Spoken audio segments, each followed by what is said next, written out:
사랑해라는 말을 자주 들어보십니까? 아니면 사랑해라는 말을 집에서, 가정에서 자주 하시나요? 한국 문화에서는 사랑한다라는 말이 조금은 어색한 것 같습니다. 요즘 20대, 30대는 그렇지 않은 것 같은데 50대, 60대 이상의 어른들을 보면은 부부 사이에 혹은 가족 사이에서 사랑해라는 말을 하는 것을 약간은 낯간지럽게 생각하는 경향도 조금은 있는 것 같습니다. 어쨌든 사랑한다는 그 말이 진심이라면요, 이 말만큼 기분 좋은 말은 없습니다. 사랑의 사전적 의미가 이렇습니다. 어떤 사람이나요, 존재를 몹시 아끼고 귀중히 여기는 마음과 행위를 사랑이라고 합니다. 누군가가 나라는 존재에게 몹시 아끼고 귀중하게 여기는 마음을 갖고 또 그렇게 대해준다면은 진짜 이건 행복한 일입니다.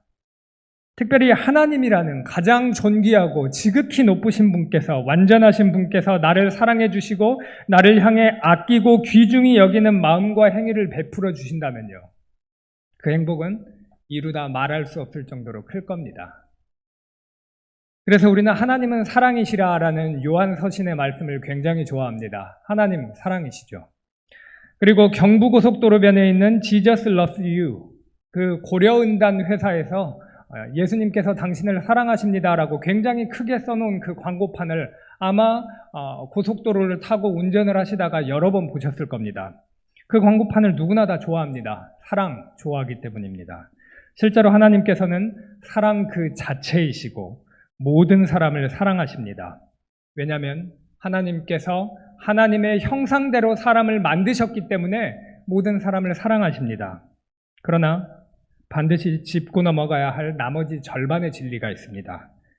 하나님께서는 공의롭고 정의로운 재판관이시기 때문에 강간살인을 저질러도 4년형이나 아니면 심신미약으로 형량을 줄이는 그런 대한민국의 판사와는 다르게 매우 엄정하게 죄에 상응하는 판결을 정확하게 내리신다.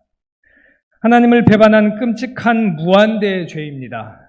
우리가 하나님의 형상을 가지고 있는 사람에게 죄를 지어도 그 죄가 매우 크다라고 얘기하는데, 그 하나님의 형상대로 사람을 지으신 놀라운 창조주 하나님께 배반을 하는 죄는 무한대의 죄입니다. 그래서 무한대의 책임을 질 수밖에 없습니다. 하나님께서는 그렇게 하나님을 배반한 사람에게 무한대의 지옥 형벌을 반드시 내리신다라는 것은 성경에서 계속해서 반복해서 말씀하고 있는 진리입니다. 어떻게 하나님이 자신의 피조물에게 그런 끔찍한 형벌을 내릴 수가 있나요? 라고 생각하시는 분들이 계실지도 모릅니다. 그런 분들이 볼 때는 하나님께서 사람을 심판하신다라는 말씀을 봤을 때 기분이 매우 언짢고 받아들이기 싫으실 수 있습니다. 그러나 좌로나 우로나 치우치지 않고 하나님의 말씀을 겸손하게 읽으며 하나님 앞에서 죄로 물들어 악취나는 나의 모습을 믿음의 눈으로 바라보면서 나의 모습을 보고 아파하고 애통해하고 가난한 마음을 갖는 심령한테는 하나님의 엄정한 형벌에 대해서 묵묵히 고개를 끄덕이는 일들이 일어납니다. 그러나 하나님께서는요, 그런 벌을 내리실 때도요, 그런 끔찍한 벌을 내리실 때도 무정하고 무감각하게 내리시지 않습니다. 에스겔 18장 32절 말씀을 제가 읽겠습니다. 죽을 죄를 지은 사람이라도 그가 죽는 것을 나는 절대로 기뻐하지 않는다. 그러므로 너희는 회개하고 살아라. 예수 그리스도를 믿지 않아서 죄 용서를 받지 못한 사람은 영원한 죽음이라는 벌을 받을 수밖에 없는데, 그런 사람에게 벌을 내리실 때조차도요, 하나님께서는요, 안타까워하시고 슬퍼하시고 그러면 안 되는데라는 어떤 사랑의 마음을 표현을 하신다는 겁니다. 예수님께서 속히 오신다는 말씀을 굉장히 여러 번 하셨습니다. 복음서에 예수님께서 속히 오신다는 말씀을 많이 하셨고, 성경의 마지막 권인 66권, 제66권 요한계시록 그 마지막에도 예수님께서 속히 오실 거라고 분명히 말씀을 하셨는데, 그 말씀을 하신 이후로 2000년이 지났습니다. 그러나 아직 안 오셨습니다. 왜 속히 오신다고 하셨는데도 2000년이 지나도 오시지 않은 겁니까? 죄와 형벌에 비참한 지경에 있는 자들이 돌이키고 회개하기를 바라는 그 사랑의 마음 때문입니다.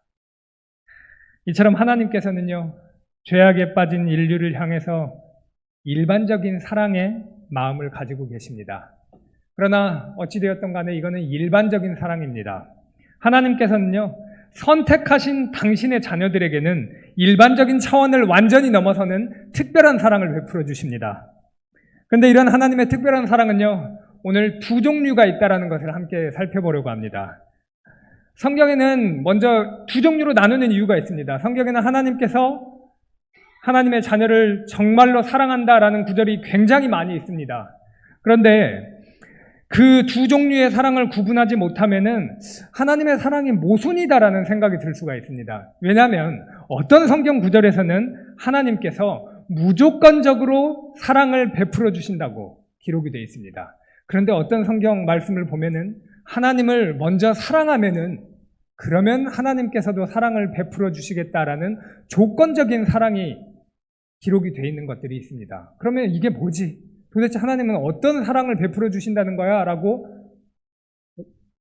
어떤 모순이 있는 건 아닌가라고 생각을 할 수 있습니다. 그러나 그렇지 않습니다. 왜냐하면 사랑이 두 종류가 있기 때문입니다.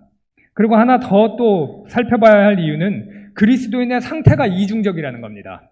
이런 겁니다. 예수님을 믿지 않는 사람이요.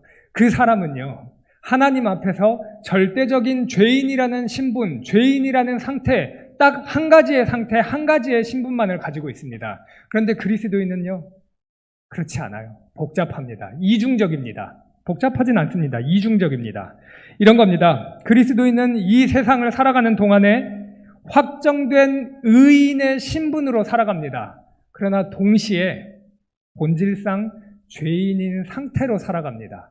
이중적입니다. 그래서 우리는 보통 그리스도인을 이렇게 말하죠. 구원받은 죄인이다. 은혜 받은 죄인이다. 라고 설명을 합니다. 이렇게 그리스도인의 이중적인 상태 때문에 하나님의 그리스도인을 향한 사랑의 종류도 두 가지로 나뉜다는 겁니다. 이제 먼저 첫 번째 사랑은 그럼 무엇인가 한번 생각해 보겠습니다. 그거는 바로 이 사랑은요, 사람이 감히 흉내낼 수 없는 하나님의 일방적이고 무한한 사랑을 말합니다. 앞으로는 일방적인 사랑이라고 부르도록 하겠습니다. 한번 저희 함께 요한일서 4장 10절 말씀을 한번 찾아보겠습니다. 요한일서요, 4장 10절 말씀입니다.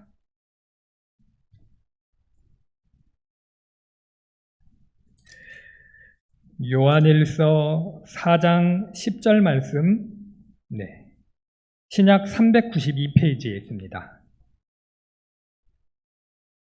사랑은 여기 있으니 우리가 하나님을 사랑한 것이 아니요 하나님이 우리를 사랑하사 우리 죄를 속하기 위하여 화목제물로 그 아들을 보내셨습니다. 그리고 제가 로마서 5장 8절 말씀을 더 한번 읽어드리겠습니다.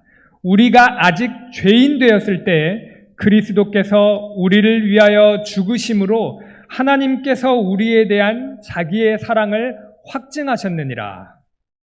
여기서 하나님께서 우리를 사랑하고 계신다라고 말씀을 하고 계시는데, 여기서 우리는 예수님 안 믿는 모든 사람을 이야기하는 것이 아니라 예수님을 믿는 사람들만을 이야기하는 겁니다.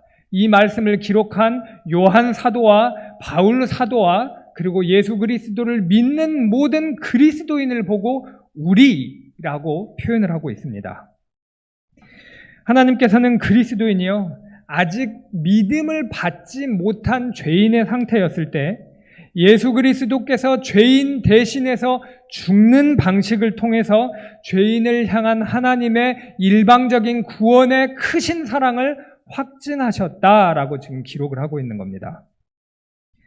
아담의 후손인 모든 인간이요, 하나님을 배반한 죄를 가지고 있고 그에 대한 책임을 져야 한다라는 것을 너무나 잘 알고 계실 겁니다. 그리스도인도요, 믿음으로 죄가 가림받고 죄가 씻김받는 놀라운 은혜를 경험하기 전까지는요, 본질상, 신분상 죄인이었습니다. 하지만 하나님께서 그러한 사랑받을 자격 없는 사람, 죄인들에게 사랑을, 무한한 구원의 사랑을 일방적으로 베풀어 주셨는데요, 그게 바로 예수 그리스도를 보내주신 거죠. 이 사랑은 일방적입니다. 놀랍고요, 크고, 하나님이 사람에게만 이 사랑을 베풀어 주실 수 있지, 사람은 하나님께 이런 일방적인 구원의 사랑을 베풀 수가 없습니다. 그래서 일방적인 사랑이다라고 부릅니다. 두 번째는요, 이 사랑은 하나님과 그리스도인이 주고받는 사랑입니다. 주기도 하고 받기도 하는 사랑입니다. 요한복음 14장 21절 말씀을 제가 읽겠습니다.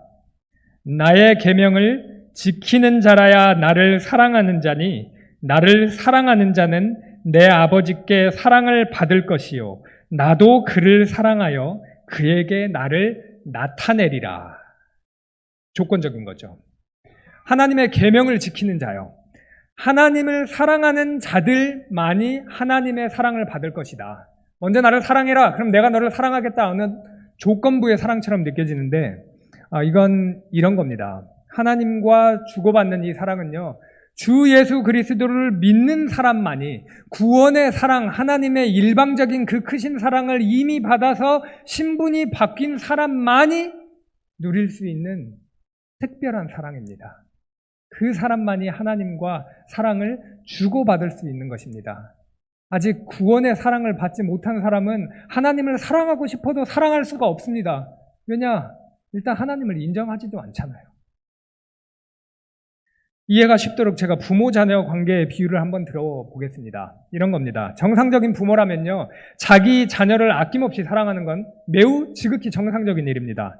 자녀가 아무리 잘못을 저지르고요, 불효를 저지른다고 해도요, 저 녀석을 호적에서 파버려야지라는 말은 입 밖으로 꺼냅니다. 저도 몇 번 들었거든요.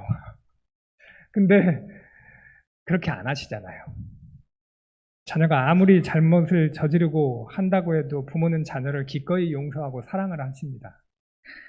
이게 하나님의 일방적인 사랑하고 유사한 겁니다. 그런데 자녀가 칭찬받을 일을 만약에 했다고 생각을 해보겠습니다. 부모에게 효도를 합니다. 그러면 부모님은 자녀를 더더욱 사랑하죠.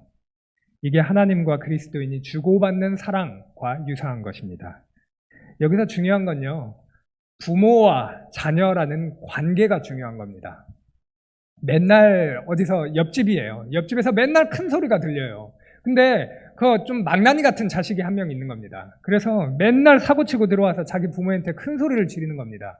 이런 사람, 남의 집 자식에겐 애초에 무관심합니다. 그리고 이런 사람하고 사랑을 주고받을 생각을 하지 않습니다. 그러나 내 자녀는요, 죄를 짓고 넘어지고 속이 문드러지게 하는 자녀라고 할지라도 부모의 사랑에서 끊어지지는 않습니다. 철이 들어서 때가 되면은 이런 부모의 희생적인 사랑을 깨닫는 정상적인 자녀라면요, 부모님에게 함부로 대했던 자기의 과거를 반성을 할 겁니다. 그리고 부족하나마 내가 어떻게 부모님께 효도할 수 있을까? 어떻게 하면 부모님을 좀 기쁘게 할 수 있을까? 내가 받은 사랑은 너무나 커서 어떻게 효도해도 다 갚을 수는 없겠지만 그래도 어떻게 하면 좀 부모님이 좋아하실까라는 것을 고민하고 실천하게 됩니다. 이처럼 하나님께서 일방적으로 베풀어 주시는 무한한 사랑도요, 하나님과 주고받는 사랑도 다 하나님의 자녀라는 관계 안에 있는 사람만이 누릴 수 있는 특별한 사랑입니다. 이렇게 하나님께서요, 그리스도인 곧 하나님의 자녀에게 일방적인 사랑과 주고받는 사랑이라는 두 종류의 사랑을 주시는 이유는 있습니다. 첫 번째는요, 하나님께서 한 종류의 사랑을 주실 만큼 이렇게 인색하신 분이 아니에요. 두 종류의 사랑을 넘치도록 부어주시고 싶은 사람 하나님이시기 때문에 두 종류의 사랑을 주셨습니다. 그리고 또 한 가지는 이겁니다. 초반에 말씀드렸던 것처럼요, 이 두 종류의 사랑을 잘 이해해야지만 하나님의 풍성한 사랑을 누리면서도 하나님의 자녀다운 경건한 삶을 살 수가 있습니다. 죄인에게 구원을 베풀어 주시는 일방적인 사랑은 아까 무한대의 가치가 있다고 말씀을 드렸습니다.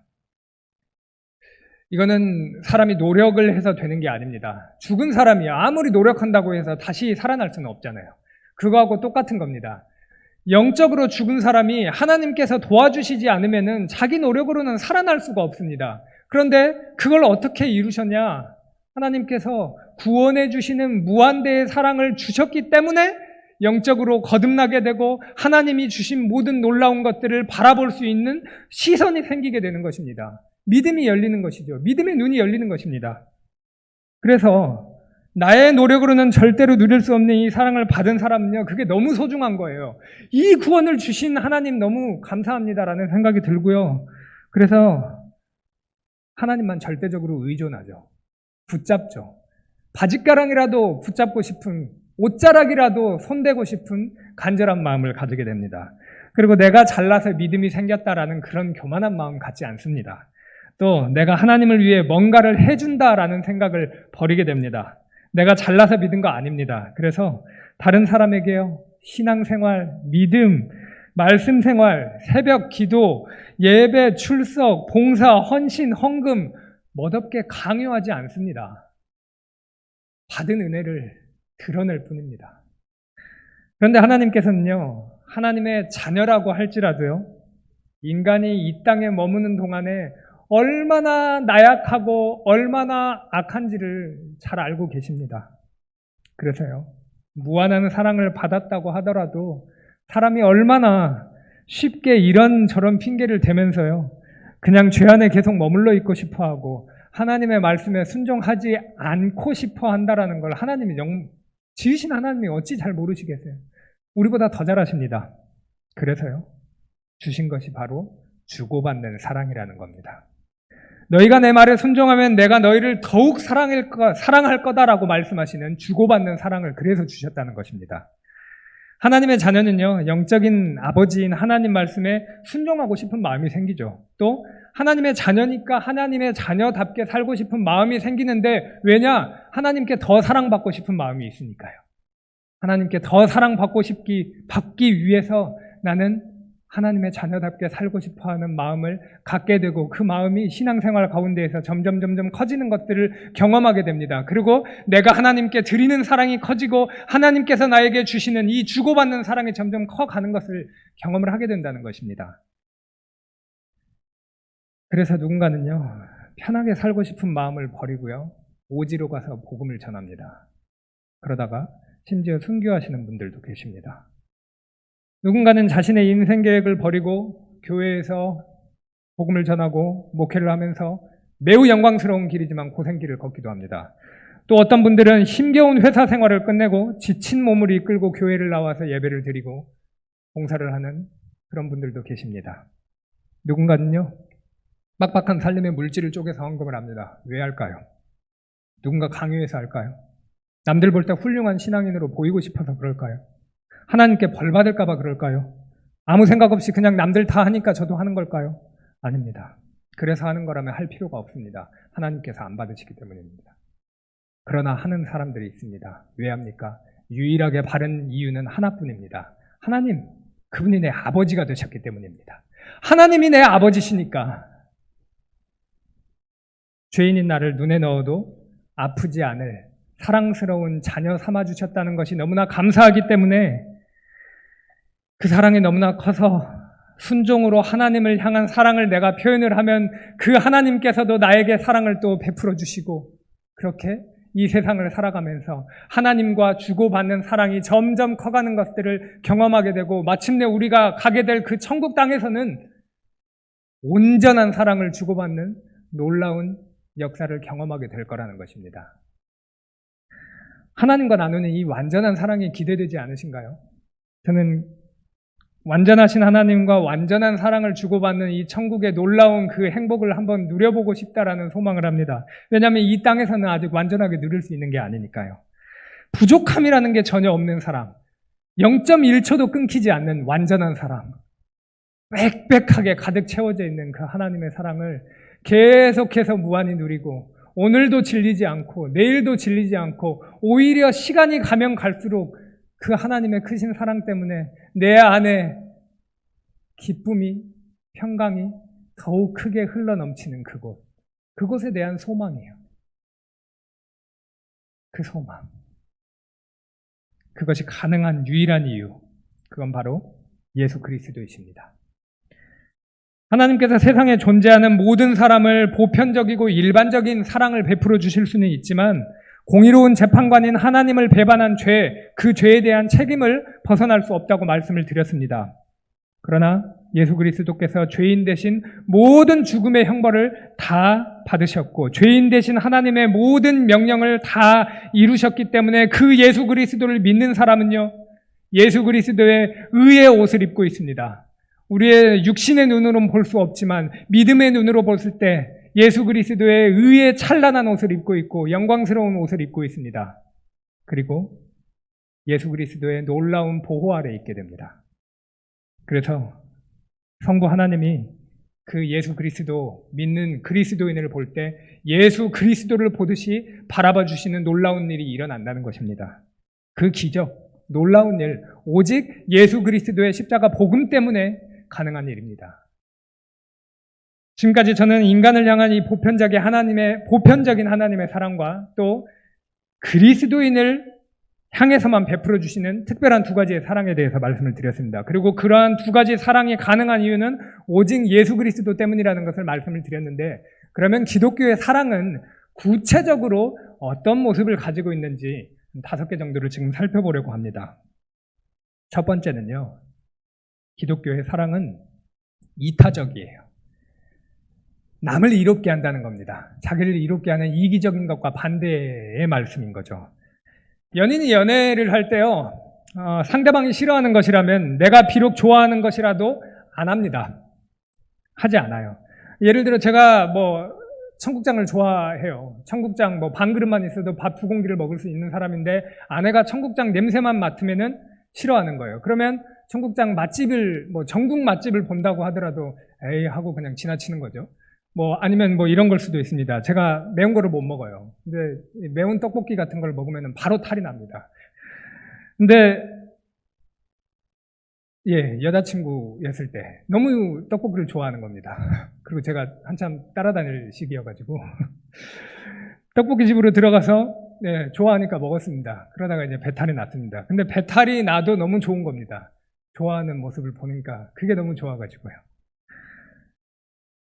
배탈이 날 것을 감수하고 먹기 싫은 것을 먹어야 할 이유는 없습니다. 사실 비효율적인 것이고 희생과 수고입니다. 그러나 왜 하냐? 사랑입니다. 상대방이 기뻐하는 것을 보는 것이 너무 보고 있으면 좋은 겁니다. 이타적인 것. 나의 기쁨에 너도 기뻐하라라고 강요하는 게 아니라 너의 기쁨이 나의 기쁨이다라는 것. 그것이 바로 기독교의 사랑입니다. 아들까지 내어주시는 하나님 아버지의 사랑이에요. 이게 이타적인 사랑의 완전한 끝을 보여주신 거죠. 이러한 사랑을 먼저 받은 사람이 그리스도인입니다. 그래서 이런 말 있잖아요. 사랑받고 자란 사람은 티가 난다고 하잖아요. 하나님 아버지께 사랑을 받은 사람은 예수 그리스도의 십자가 복음의 은혜를 받은 사람, 그 사랑을 받은 사람은요, 사랑받은 티가 나요. 어떻게 티가 나냐면요, 하나님을 사랑하고 이웃을 사랑하는 모습으로 티가 난다는 것입니다. 보면 다른 거예요. 티가 납니다. 그래서 하나님께 받은 사랑이 크고 놀라워서 그 힘으로 하나님 말씀에 순종하고 주변 사람들의 기쁨을 추구하고 주변 사람들의 필요를 채우는 것. 이타적인 사랑을 나눠주는 자리로 가는 것. 우리 길신교회 공동체는 어떨까요? 그런 이타적인 사랑의 모습을 서로 보이고 있을까요? 네. 그 사랑의 힘으로 하나님과 이웃을 이타적으로 사랑하는 것. 그것이 바로 기독교의 사랑의 특징이라는 겁니다. 두 번째로 사랑은 불만족스럽습니다. 그리스도인은 완전하신 하나님의 그 완전한 사랑을 경험을 해본 사람입니다. 얼마나 크고 완전한 사랑이 있다라는 것을 경험을 해봤습니다. 그렇기 때문에 나라는 사람이 사람을 사랑을 하고 교회를 사랑하고 하나님을 사랑하고 가족을 사랑하고 교우를 사랑하는 그 사랑의 크기가 얼마나 조그만지를 아는 겁니다. 제가 그렇습니다. 가족을 사랑하는 마음, 하나님 사랑하는 마음, 교우분들을 사랑하는 마음이 간장종지를 채울 수나 있을까 싶은 생각이 계속 드는 겁니다. 불만족스럽습니다. 더 컸으면 좋겠는데 이걸로는 안 되는데라는 생각이 늘 든다는 것입니다. 이처럼 기독교의 사랑은요, 하나님을 더 사랑하고 싶고요, 형제와 이웃을 더 사랑하고 싶은 거룩한 욕심, 거룩한 불만족이 있습니다. 세 번째로 사랑은 보상을 기억하는 겁니다. 하나님께서 하나님의 일방적인 구원의 사랑 이렇게 주시고요, 또 주고받는 사랑까지도 베풀어 주시는데 하나님의 명령에 순종하는 그 자들에게는요, 실질적인 보상과 상급을 주시겠다라고 약속을 해주셨습니다. 한번 그 말씀을 한번 같이 찾아보겠습니다. 이 계시록 22장 12절 말씀입니다. 요한계시록 22장 12절 말씀입니다. 성경 가장 마지막 신약 423페이지 있습니다. 같이 읽겠습니다. 보라, 내가 속히 오리니 내가 줄 상이 내게 있어 각 사람에게 그가 행한 대로 갚아주리라. 행한 대로 갚아주리라. 보상이 실질적이에요. 진짜 있는 보상입니다. 말로만 말씀하시는 하나님이 아니라는 거 분명히 알고 계실 겁니다. 그러나 그 진짜 존재하는 실제적인 보상은 땅의 것이 아니라 하늘의 것입니다. 그 보상은 돈도 아닙니다. 권력도 아닙니다. 명예도 아니고요. 인기도 아니고 건강도 아니고요. 자녀가 출세하는 것도 아니고요. 아파트 분양권도 아니고요. 성공도 아닙니다. 그것은 하늘의 신령한 보상이요. 하늘의 신령한 복입니다. 하나님께서 주시는 보상이 이런 거죠. 완전한 의인이 되는 거예요. 죄인이 의인이 되어서 하나님의 자녀가 되는 거예요. 또 천국에서 하나님의 완전한 사랑을 누릴 수 있는 거예요. 하나님의 완전한 사랑 누리는 것, 그리고 또 하나님과 함께 세상을 심판하는 왕이 되는 것이요. 왕 같은 제사장, 왕 노릇을 할 수 있게 되는 것이요. 우리 이 세상을 살아가면서는 정말 비굴해질 때도 많이 있잖아요. 누군가의 비위를 맞추기 위해서 자존심 상하는 일도 해야 될 때가 많은데, 정말 하나님께서 하늘의 신령한 복을 주신다는 것은 그곳에서는 한 사람 한 사람을 왕 같은 제사장으로, 왕 노릇하는 사람으로 만들어 주시겠다는 것입니다. 하늘의 신령한 복이요. 보상입니다. 이런 보상을 기억할 때요, 우리는 하나님과 형제 자매와 이웃을 더 사랑할 수 있는 힘을 받는다는 겁니다. 네 번째로요, 사랑은 자원하는 겁니다. 억지로 하는 게 아니라 나의 기쁨으로 충만하여서 하게 되는 거라는 겁니다. 상대방이 좋아하는 일을 하는데 얼굴에 이 똥 씹은 표정으로 하고 있다면은 그거를 정말 아무리 상대방이 좋아하고 있는 일을 한다고 하더라도 그걸 사랑이라고 부르지는 않을 겁니다. 마찬가지로 하나님 아버지께서 인간을 구원하기 위해 예수 그리스도를, 독생자 예수 그리스도를 보내주실까 말까, 이것들을 위해서 보내줄까 말까 막 그런 식으로 고뇌하셨다면은 우리는 그것을 진짜 완전한 사랑이라고 부르지 않을지도 모릅니다. 또 어떤 경우에는 예수님께서 골고다 언덕을 올라가실 때요, 그리고 십자가에 못 박히셨을 때요, 그리고 십자가에서 하나님의 형벌과 진노와 저주를 다 감당하실 때요, 그때 만약에 예수님께서 물론 인간의 자리에 대신해서 쓰신 것이기 때문에 엄청난 고통이 있었습니다. 그러나 엄청난 고통이 있으셨지만 내가 이런 인간 따위를 구원하기 위해서 이런 것들을 감당해야 돼라고 생각하지 않으셨고, 오늘 본문 말씀 히브리서 12장 1절 2절 말씀처럼 그 십자가를 참으셨는데 기쁨으로 참으셨다라고 기록이 되어 있습니다. 기쁨이었습니다. 기쁨. 내가 택한 하나님께서, 아버지께서 택하신 그 백성들을 온전한 하나님의 자녀로 삼기 위해서 내가 이 고통을 기꺼이 기쁨으로 감수하겠다라는 마음이 있으셨던 것입니다. 자원하는 사랑, 기뻐하는 사랑. 우리가 죄성이 있어가지고요, 그게 이 땅에서 완벽하게 안 돼요. 그래서 교회를 섬길 때 의무감에 겨우겨우 할 때도 많이 있죠. 근데 그리스도인은 그게 정상이 아니라는 걸 압니다. 내가 의무감에 짓눌려서 하고 있는 것이 바른 것이 아니고, 정말 하나님께 충만한 은혜를 받아가지고 내가 자원하는 마음으로, 기뻐하는 마음으로 해야 되는 게 맞아라는 것을 알죠.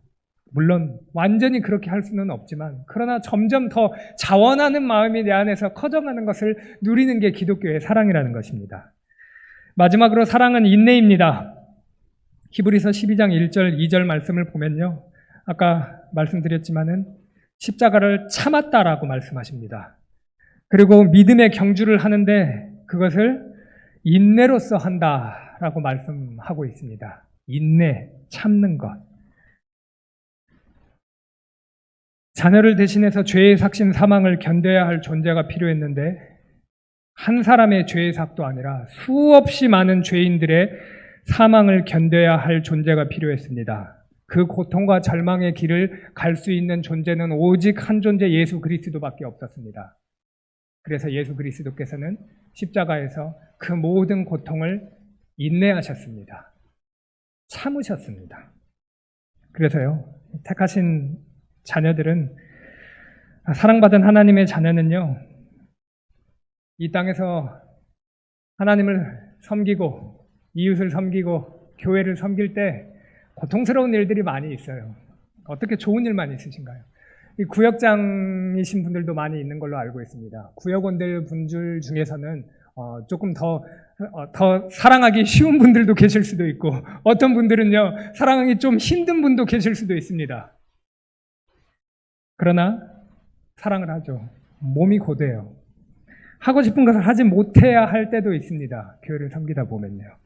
포기하기 힘든 것을 포기해야 될 때도 있습니다. 그러나 그것을 견디고 인내할 수 있는 힘은 오직 예수 그리스도의 인내로부터 옵니다. 말씀을 맺겠습니다. 오늘은 기독교의 사랑에 대해서 살펴봤습니다. 나는 하나님께 어떤 사랑을 받으신 것 같습니까? 모든 사람에게 그냥 베풀어 주시는 일반적인 보편적인 그 정도의 사랑만을 받으신 것 같습니까? 아니면 하나님께서 일방적으로 베풀어 주시는 흉내낼 수 없는 구원의 사랑을 내가 받은 것 같습니까? 그리고 나는 지금 하나님과 주고받는 놀라운 사랑을 계속 누리고 계신가요?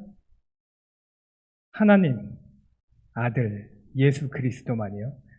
죄인을 하나님의 아들로, 하나님의 자녀로 만들어 주실 수 있습니다. 예수님 안에서요. 온갖 사랑, 두 종류의 사랑을 풍성하게 받을 수 있습니다. 그렇게 받고 나면은 우리는 하늘의 완전한 보상을 기억하고 자원하는 마음으로 인내하며 이타적인 사랑을 만족하지 않고 나눠줄 수 있습니다. 그 놀라운 사랑의 힘을 우리 길신교회 공동체가 함께 누리기를 간절히 소망합니다. 기도하겠습니다.